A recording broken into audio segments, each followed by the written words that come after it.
Yang anak-anak sekalian, hari ini kita akan belajar ekonomi unit 3, modul 1, yaitu kenali masalahnya.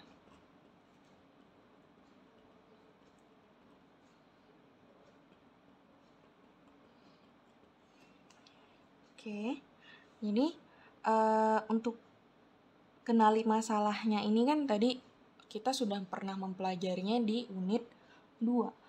Lalu unit 3 ini kok kenali masalahnya lagi? Apa ya bedanya? Untuk unit 3 ini kita lebih berfokus pada sistem ekonomi. Nah, sistem ekonomi itu apa ya? Sistem ekonomi. Sistem ekonomi itu suatu cara untuk mengatur dan mengorganisasi segala aktivitas ekonomi dalam masyarakat, baik yang dilakukan oleh pemerintah atau swasta berdasarkan prinsip tertentu dalam rangka mencapai kemakmuran atau kesejahteraan. Jadi, di sini nih kata kuncinya adalah mengatur aktivitas ekonomi. Untuk apa? Tadinya kesejahteraan.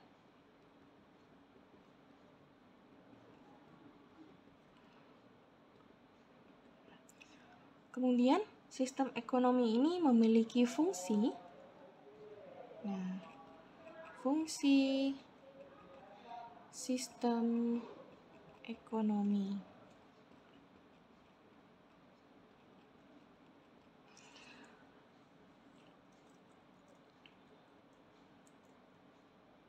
Sistem ekonomi ini ada 3 fungsinya. Pertama, menyediakan perangsang untuk berproduksi. Nah, jadi maksudnya dengan adanya sistem, produksi itu tetap bisa berjalan dengan baik. Lalu kedua, menyediakan cara atau metode untuk mengkoordinasi kegiatan individu dalam suatu perekonomian. Berarti dia cara atau metode. Kemudian yang terakhir, menyediakan mekanisme tertentu agar pembagian hasil produksi di antara anggota masyarakat dapat terlaksana sebagaimana mestinya. Berarti ini mekanisme pembagian.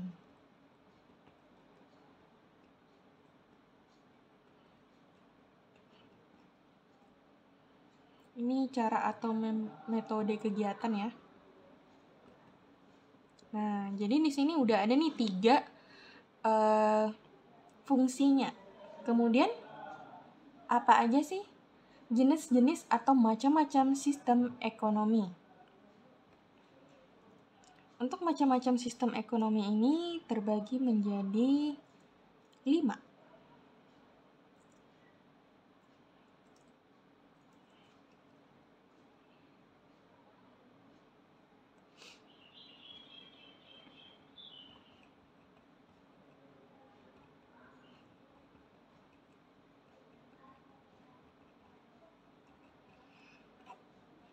Ada yang tradisional,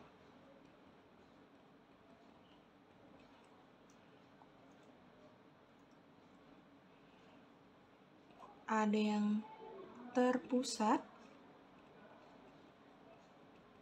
atau komando, ataupun di sini sosialis. Kemudian ada yang liberal ataupun kapitalis.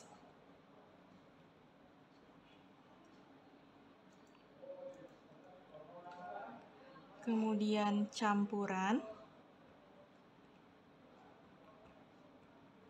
Dan yang terakhir, sistem ekonomi yang kita sendiri pakai adalah sistem ekonomi Pancasila. Sekarang Ibu jelaskan dari yang tradisional. Tradisional itu terdapat pada masyarakat yang cara hidupnya itu masih tradisional. Jadi semua kegiatan itu dilakukan berdasarkan tradisi yang telah dilaksanakan secara turun-temurun. Kegiatan ekonomi itu lebih tertuju untuk mempertahankan yang telah ada, sehingga tidak ada usaha untuk memperoleh sesuatu yang baru. Jadi kayak stay the old way. Jadi kita tuh di cara lama, karena mereka menganggap apa yang mereka miliki itu sudah memadai, sudah cukup. Nah, ciri-ciri yang tradisional itu hanya mengandalkan sektor pertanian atau agraris. Lalu belum mengenal perdagangan. Rumah tangga produksinya itu masih menyatu dengan rumah tangga konsumsi. Artinya, produsen itu mengonsumsi sendiri barang yang diproduksinya. Kalau kita mau ngomong ini misalnya di desa, mereka itu membuat beras sendiri untuk dikonsumsi sendiri. Nah, kemudian hanya sedikit menggunakan modal. Lalu masih terikat tradisi, belum mengenal pembagian kerja dan teknologinya produksi secara sederhana. Kelebihannya sih ada rasa kekeluargaan dan kegotong royongan. Kemudian pertukaran barter itu dilandasi dengan rasa kejujuran daripada mencari keuntungan.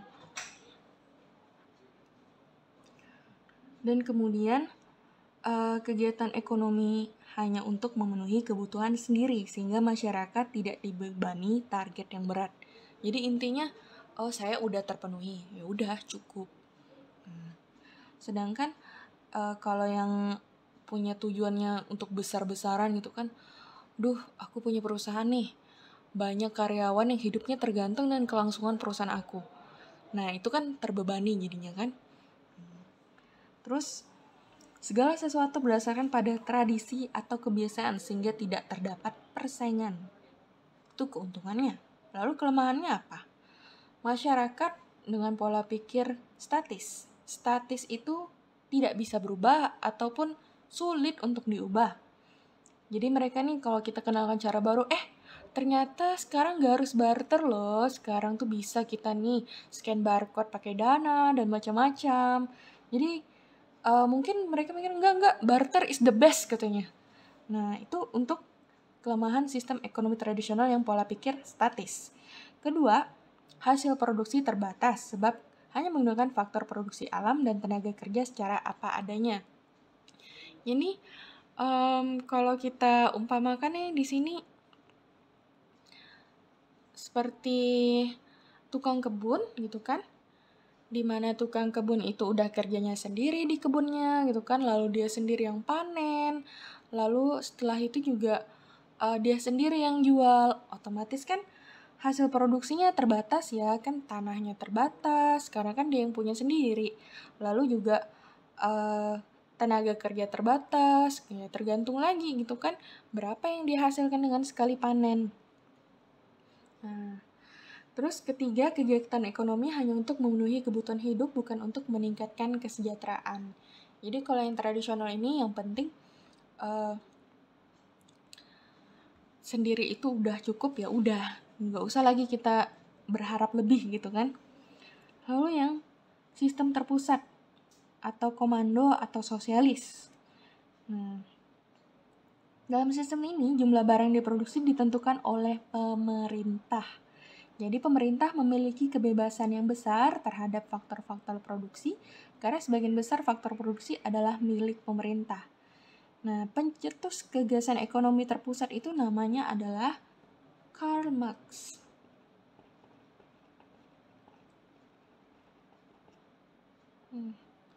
Jadi Karl Marx ini yang mencetuskan gagasan ekonomi terpusat di mana pemerintah nih yang nentuin, kamu nih produksi popok bayi dong ya kan, sekitar ya 2 juta lah per tahunnya gitu kan. Nah, 2 juta unit per tahunnya, nah kan. Jadi ciri sosialisme itu kepemilikan dan kontrol terhadap semua industri penting dilakukan oleh pemerintah, namun swasta masih diperbolehkan mengelola industri yang tidak terlalu penting seperti pertokoan, rumah makan. Jadi kayak kita punya toko nih, kayak hari ini saya mau ngestok beng-beng gitu kan. Kira-kira saya ngestoknya berapa ya? Pemerintah bolehin berapa ya? Oh, itu kan karena bagi pemerintah nggak penting, boleh kita ngelola sendiri. Kecuali kita punya pabrik obat-obatan. Nah, ini pemerintah bakal tentuin nih, kamu produksi paracetamol sekian ya, sama nanti kamu produksi obat pilek sekian ya, gitu kan, kamu produksi vitamin sekian gitu. Nah, itu beda tingkat kepentingannya. Lalu, sementara itu pada komunisme tidak terdapat kepemilikan pribadi. Nah, ini bedanya ya dengan komunisme, ya kan? Kalau sosialisme itu masihlah kita boleh punya rumah makan, masih boleh punya toko. Tapi kalau komunisme, apapun yang kita punya itu punya pemerintah juga. Nah, negara yang sepenuhnya faktor produksi dan rencana, produksinya itu menganut sistem sosialis, itu seperti Rusia, RRC, atau Republik Rakyat Cina, dan negara-negara Eropa Timur, terutama yang bekas negara Uni Soviet. Apa sih ciri-cirinya? Pertama, kegiatan perekonomian diatur dan ditetapkan oleh pemerintah, baik dari produksi, distribusi, dan konsumsi, serta penetapan harga. Jadi, sekali lagi, kuncinya di sini adalah pemerintah. Pemerintah yang nentuin. Lalu tidak ada kebebasan dalam berusaha, karena hak milik perorangan atau swasta tidak diakui. Kemudian seluruh alat-alat produksi dikuasai oleh negara. Jenis negara dan pembagian kerja diatur oleh pemerintah. Kelebihannya, lebih mudah nih untuk mengadakan pengawasan dan pengendalian. Lalu, kalau ada apa-apa, otomatis pemerintah bertanggung jawab sepenuhnya terhadap seluruh kegiatan ekonomi. Karena kan pemerintah nih yang ngeluarin kebijakan. Lalu, selanjutnya kemampuan masyarakat merata. Artinya, misalnya ada kaya dan miskinnya tuh nggak bakal jauh banget. Kayak ya kurang lebih lah gitu kan. Makanya kemakmurannya merata. Kemudian perencanaan pembangunan lebih cepat direalisasikan dan pengangguran dapat dikendalikan. Kelemahannya apa saja? Terdapat penindasan daya kreasi masyarakat sehingga hampir semua inisiatif inovasi diprakarsai oleh pemerintah. Jadi kalau jadi rakyat di sana kemungkinan kita kok nggak kreatif, kayak aku harus produksi apa ya, harus berapa yang diproduksi ya gitu kan, harus bagaimana ya produksinya ya, itu semua harus tergantung pemerintah. Terus ada pasar gelap yang diakibatkan adanya pembatasan yang terlalu ketat. Nah, jadi banyak pasar gelap. Terus masyarakat tidak dijamin dalam memilih dan menentukan jenis pekerjaan serta memilih barang konsumsi yang dikehendaki. Pemerintah bersifat paternalistis, artinya aturan ditetapkan oleh pemerintah seluruhnya benar dan harus dipatuhi. Dan yang terakhir, barang yang didistribusikan oleh pemerintah tidak selalu dibutuhkan oleh masyarakat. Jadi tiba-tiba nih pemerintah nih distribusi, oh semuanya tuh harus pakai sarung tangan gitu kan. Belum tentu semuanya butuh sarung tangan kan. Nah, lalu sistem ekonomi liberal. Sistem ekonomi liberal itu yang menghendaki kebebasan. Oh, itu kebalikannya nih dari yang sosialis nih. Nah, sosialis ini serba dilarang, serba dibatasi, serba harus izin pemerintah, gitu kan. Liberal, bebas. Nah, ini bebas mereka untuk melakukan tindakan ekonomi tanpa campur tangan dari pemerintah. Jadi, nih bertolak belakang sekali ya antara sosialis dengan liberalis. Nah, suatu kondisi di mana pemerintah benar-benar lepas tangan dalam pengambilan keputusan ekonomi ini disebut dengan laissez-faire. Ini yang mau belajar bahasa asingnya, laissez-faire. Itu kondisi di mana benar-benar pemerintah tidak campur tangan dengan ekonomi. Kayak serah deh gitu kan. Nah, negara-negaranya yang pasti nih, Amerika Serikat, Inggris, Prancis, Belgia, Irlandia, Swiss, Kanada, dan Indonesia. Indonesia dulu pernah ya menganut sistem ekonomi liberal pada tahun 1950-an karena waktu itu UUD kita juga ada perubahan.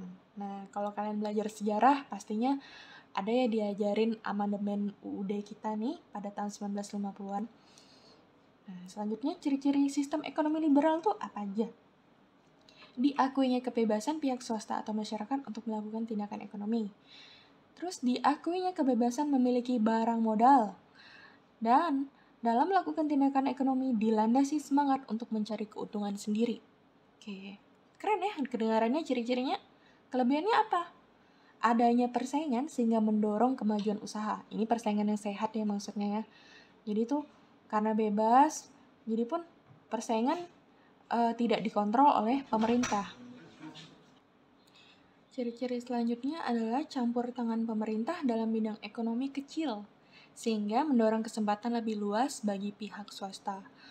Lalu produksi didasarkan pada permintaan pasar atau kebutuhan masyarakat. Jadi bukan karena pemerintah nyuruh, kamu buat deterjen sekian banyak ya katanya kan. Nah, jadi ini terserah nih. Dari permintaan pasar ataupun kebutuhan masyarakat. Oh, masyarakat nggak butuh nih banyak deterjen gitu kan.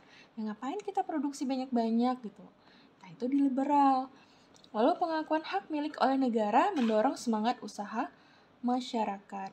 Kelemahannya apa ya? Ada praktik persaingan tidak sehat. Oke, tadi mendorong persaingan yang sehat.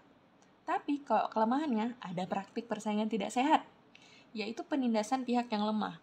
Jadi kalau misalnya tuh ada perusahaan yang kayak kaya banget, yang kayak udah number one gitu kan, otomatis dia bakal bisa menindas perusahaan yang benar-benar masih baru, lemah, terus kayak modalnya dikit. Bisa tuh kayak kamu kan nggak bisa berbisnis lagi.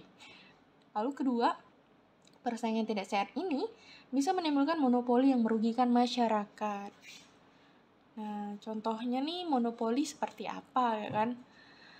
Ini bukan tipe-tipe yang merugikan ya, tapi ini contoh monopoli. Contohnya nih kayak di Pontianak. Perusahaan penyedia air itu hanya PDAM. Tidak ada perusahaan lain lagi. Artinya PDAM memonopoli penyedia air di Pontianak. Itu monopoli. Artinya satu perusahaan itu dia kayak mencakup satu sektor sendiri. Nah, untuk yang merugikan nih, kalau kita mempelajari sejarah, itu ada pas penjajahan Belanda, VOC memonopoli dagang rempah-rempah di Indonesia. Jadi mereka bilang Indonesia nggak boleh jual rempah-rempah kemanapun, hanya bolehnya ke VOC, ke Belanda. Dan harganya itu pun sudah ditentukan oleh si Belanda. Harganya murah banget, sedangkan nanti Belanda jual ke orang lain mahal. Dan dia untung banyak. Oleh karena itu, monopoli itu tidak baik. Sebagian besar tidak baik sih. Nah, kalaupun ada yang baik, selama dia tidak mengeksploitasi berlebihan, seperti kayak naikin harganya tinggi-tinggi, kayak mentang-mentang cuma dia aja nih yang jual gitu kan. Nah, cuma dia aja nih yang mendominasi sektor tersebut, itu udah monopoli tidak sehat. Kemudian terakhir timbulnya praktik yang tidak jujur yang didasari mengejar keuntungan yang sebesar-besarnya sehingga kepentingan umum dikesampingkan.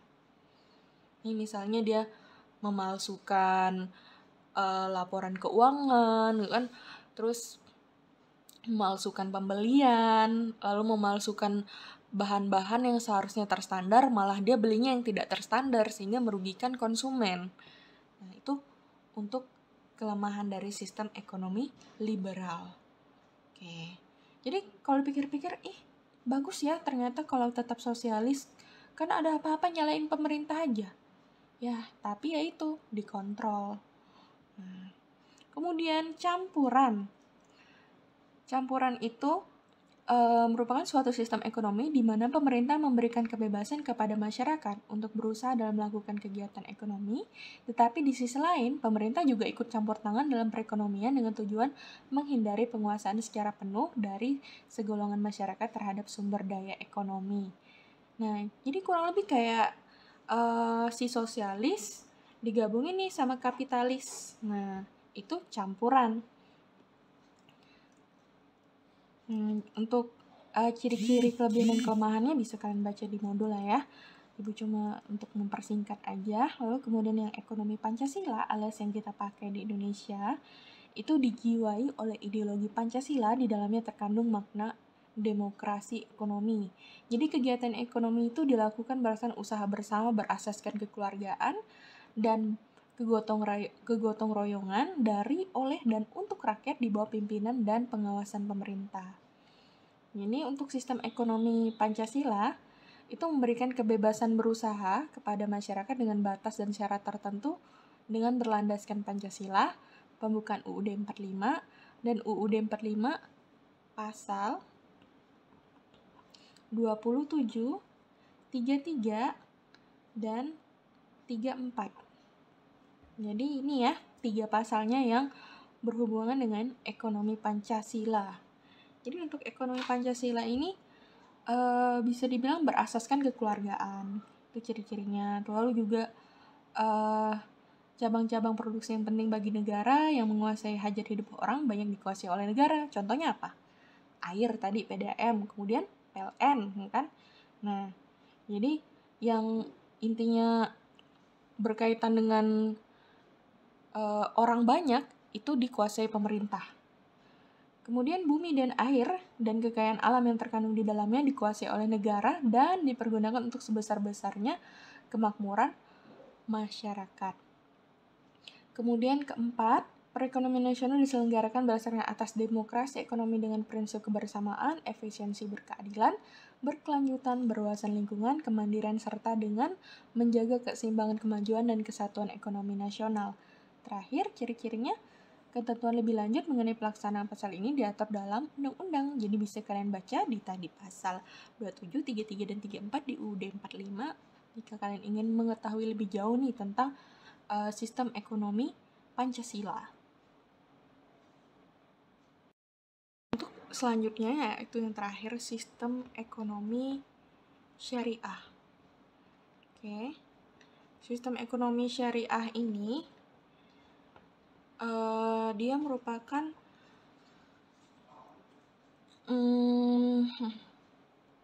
ilmu pengetahuan ekonomi syariah sendiri ini nih ilmu pengetahuan sosial yang mempelajari masalah-masalah ekonomi rakyat yang diilhami oleh nilai-nilai Islam. Jadi ekonomi syariah tuh dapat disimpulkan segala aktivitas perekonomian yang berkaitan dengan produksi dan distribusi, baik barang maupun jasa yang bersifat material, antara perorangan atau badan hukum lainnya berdasarkan syariat Islam. Jadi secara sederhananya ini sistem ekonomi yang berdasarkan syariat Islam, itu sistem ekonomi.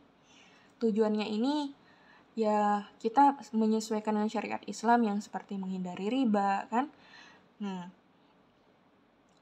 jadi 3 sasaran dalam ekonomi syariah itu setiap muslim bisa menjadi sumber kebaikan bagi masyarakat dan lingkungannya. Lalu tegaknya keadilan di masyarakat, maksudnya mencakup kehidupan di bidang hukum dan muamalah. Lalu tercapainya keselamatan keyakinan agama, keselamatan jiwa, keselamatan akal. Lalu yang terakhir keselamatan keluarga dan keturunan dan keselamatan harta benda. Dan manfaatnya sendiri itu ya kita mewujudkan integritas seorang muslim yang kafah, lalu menerapkan dan mengamalkan ekonomi syariah melalui lembaga keuangan Islam baik berupa bank, asuransi, pegadaian, maupun Baitul Mal wa Tamwil yang akan mendapatkan keuntungan dunia dan akhirat.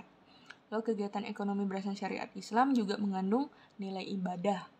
Kemudian mengamalkan ekonomi syariah dengan membuka tabungan deposito atau menjadi nasabah asuransi syariah. Prinsipnya itu melarang maisyir. Ini ya, prinsip ekonomi syariah melarang maisyir. Maisyir itu perjudian. Lalu larangan gharar. Gharar itu penipuan. Lalu larangan melakukan hal haram. Kemudian larangan zolim. Itu tindakan yang merugikan orang lain ataupun menyakiti orang lain untuk maksud tertentu. Terus larangan ihtikar, yaitu kegiatan penimbunan barang. Lalu larangan riba, yaitu tambahan atas suatu transaksi yang dilakukan biasa dalam utang piutang, yaitu dalam bentuk bunga. Untuk ciri-ciri dan kelebihannya serta kelemahannya itu bisa dibaca di dalam modul. Dan Ibu rasa sekian untuk bab 3. Jadi kita sudah menyelesaikan modul 1. Semoga penjelasan Ibu dapat dimengerti. Dan jika ada pertanyaan, silakan dipertanyakan. Selamat siang dan terima kasih.